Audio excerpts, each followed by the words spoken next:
Really good day.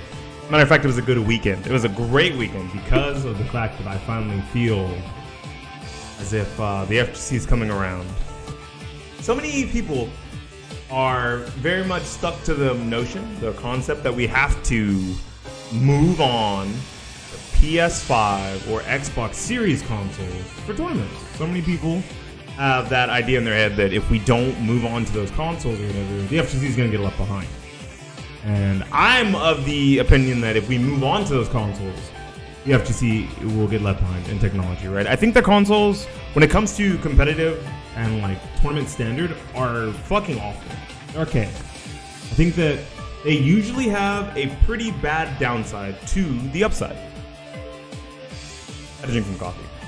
The upside is they're very simple. You turn on the console, you hit the fire button, right? You press the button on your controller until it flashes. You pick player 1, you pick player 2, you log into the game, you play a video game. It's that simple. It's very simple, right? That's a good thing. I think simplicity for tournament's sake makes a whole lot of sense, but it comes at a cost. That cost being input delay.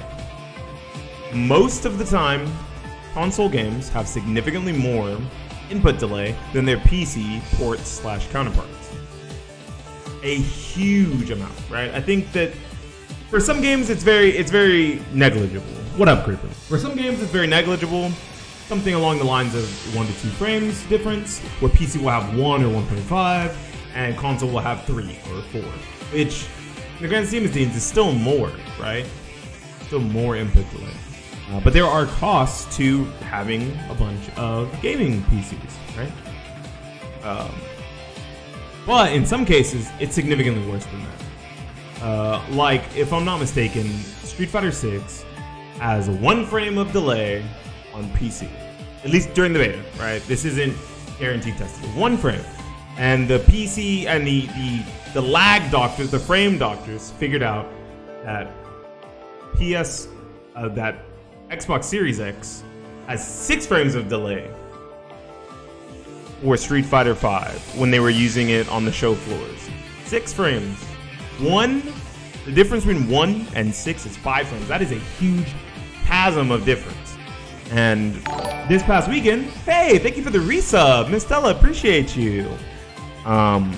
This past weekend, we had a pretty average-sized major, Street Fighter 6, not 5, Street Fighter 6. Apologies, if I said 5, I meant 6, right? Because they've had PS5s and Xbox Series consoles running around on these show floors for, the masses to try the game, because of course they're not going to run it on PC if they just want masses to try the game in like a convention or whatever, right? They're using a console. They're using the Xbox Series console with like a demo version of the game, or the PlayStation 5 version with a demo version of the game. And they found out that at least on the Xbox Series consoles, that there is 6 frames of delay, which makes it 5 more than PC. Now, it was a great event, or I've never been. I don't know if it's a great event or not, but I do know that I like where their head's at. See this one part here? Defend the North. Defend the North. Hey, what's up, Haseo? Defend the North is a fighting game major, or maybe it's a smaller major, right? It's not along the lines of a CEO or an Evo or a Combo Breaker, but this is a pretty average-sized major, right? This, Frosty Faustings, things like that. This had 600-ish people. I want to say there was like 600 and where is it at? 627. I was right. So about 600 attendees, and this entire event was run on PC. The entire event was run on PC. Now there is a caveat to that. The entire event was run on PC because they had a PC sponsor. They have, as you see there, powered by MSI. MSI stealth gaming laptops with, I believe, like 3070s or 3060s were used for every setup at the event. Man, I could scroll through Twitter right now and find some sick pictures of the way that the setups looked at Defend the North. And let's see if maybe we can do that. If I can find some pictures.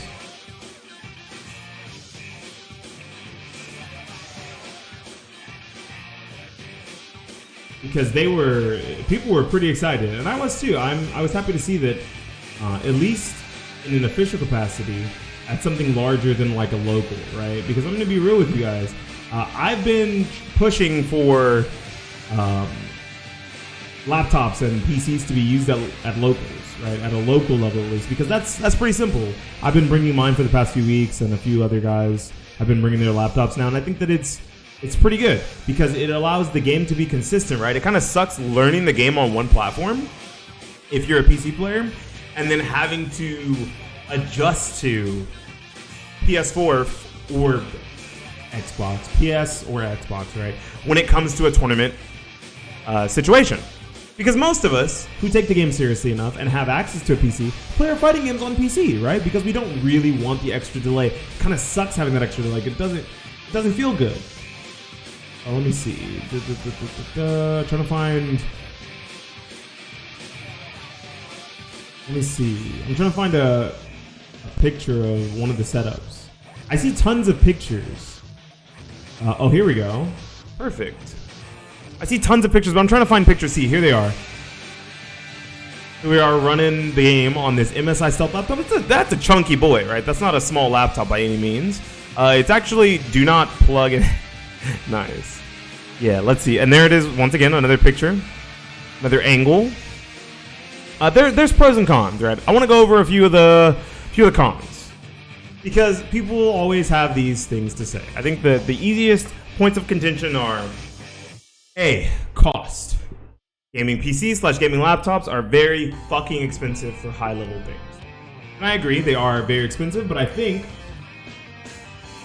playing devil's advocate here, I think that if we're going to take the competition serious, the competition should be worth being serious for. Which means that if the pieces of technology are holding us back, then how is it truly a serious competition, right? Like Evo used PS4 Pros and PS5s for the most part because base PS4s, PS4 Slims are becoming very archaic. Like they're very old pieces of technology that kind of hold back the competition.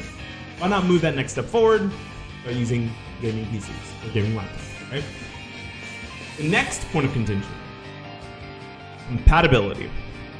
What if I plug in my controller or stick and it doesn't work? The beauty of laptops and PCs is you can plug in basically whatever the fuck you want and it'll work. Okay, you can plug in your old PS3 stick. You can't do that on a PS5. You can't do that. You can barely do it on PS4 for some games because of legacy support. You can plug in an Xbox 360 controller. If you have the right adapter, you could use a PS1 or a PS2 controller. Right? You can basically show up with whatever you want that's of the current generation that just uses regular USB-A, and you are all set. You are 100% A-okay to play the game. The third, maintenance. And I think that is the only fair point.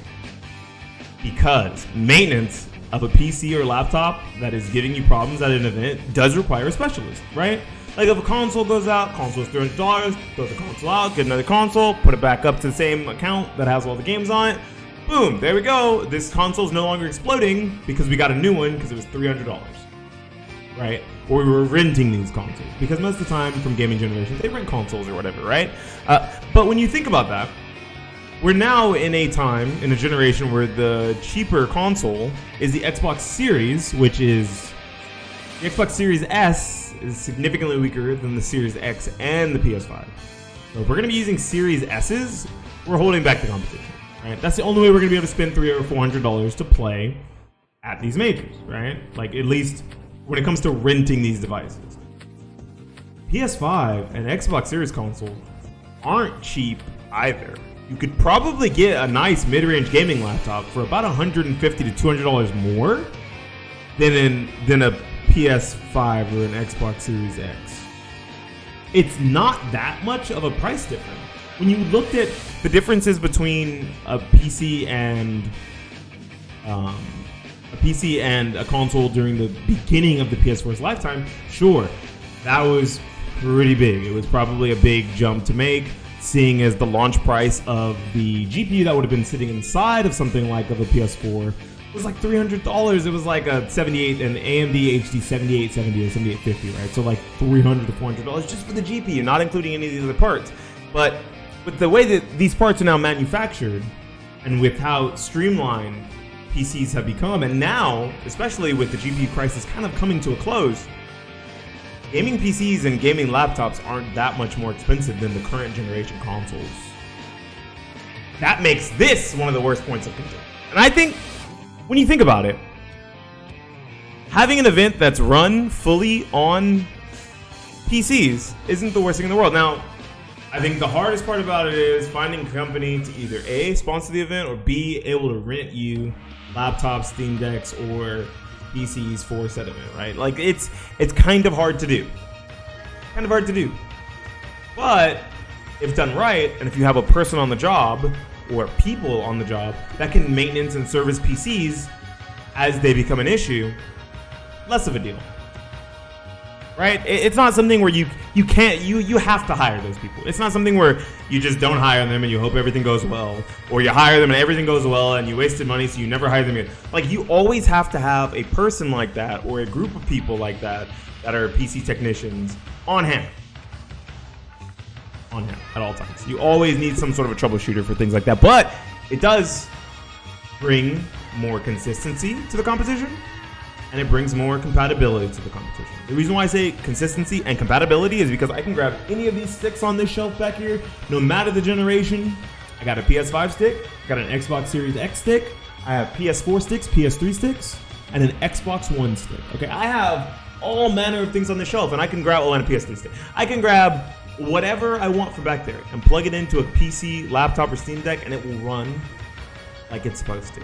It won't have to be in a legacy mode that's adding extra input lag. It won't have to have a Brooks converter. And while I do think Brooks converters are great and don't really add any unnecessary amount of input lag, I have one of these.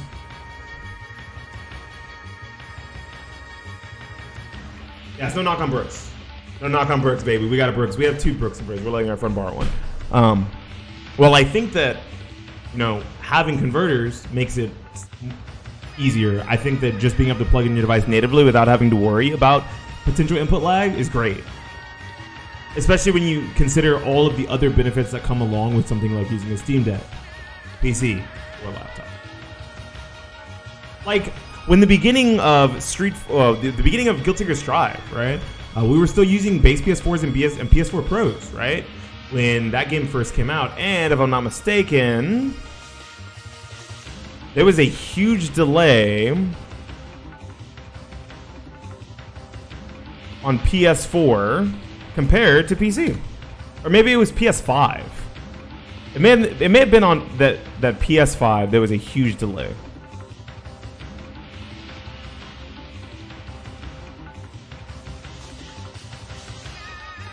Let's take a look. I'm trying to find it right now.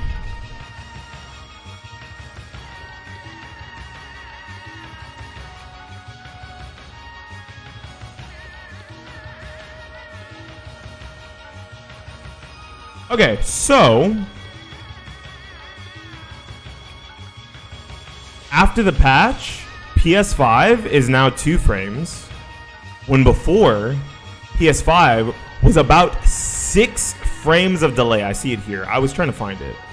I didn't want to talk out of my ass. I knew that it was significantly more.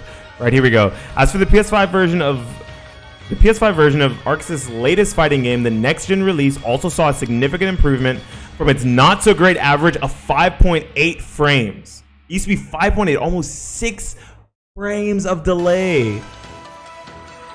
When Guilty Gear Strive on PC is a little over 1.5, if I'm not mistaken. That's a lot of delay. I believe they've even cut the amount of delay on PS4.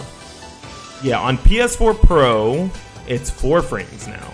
When it used to be more than that as well, right? So PS5 and PS4 Pro both got delay adjustments because they've realized that if you're going to make the game serious and you want to make people play on maybe a suboptimal device, I don't want to call consoles shit, but consoles are fucking shit.